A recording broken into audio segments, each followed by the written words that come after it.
Ah, porca miseria, picciotti. Di primo lunedì, danno. Vai, stoccare, vedete. Ora sderropare mi stava facendo. Senza acqua. Tagliare dal recipiente. Che succede? Una cosa dall'altro mondo. Tutto a me capitano. Cazzo, perché sto staio senza acqua. La motivazione. Recipiente vacante. Un inchio l'altra giornata. Da lei sprana tutte cose. Cosa dall'altro mondo. Specialmente fa caldo. Che succede? Capitana si rompe. E penso che sa abboccare. Porca miseria. Ok.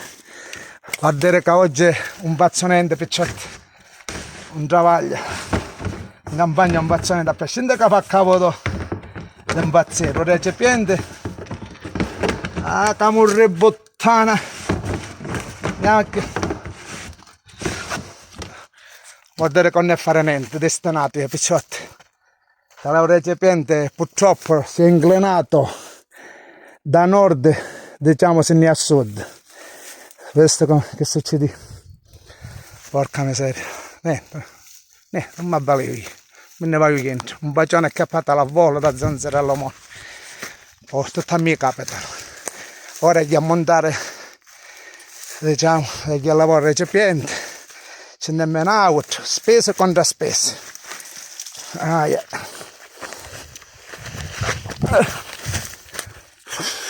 Ok. Mi saluto picciotti che c'è un capo che si muore.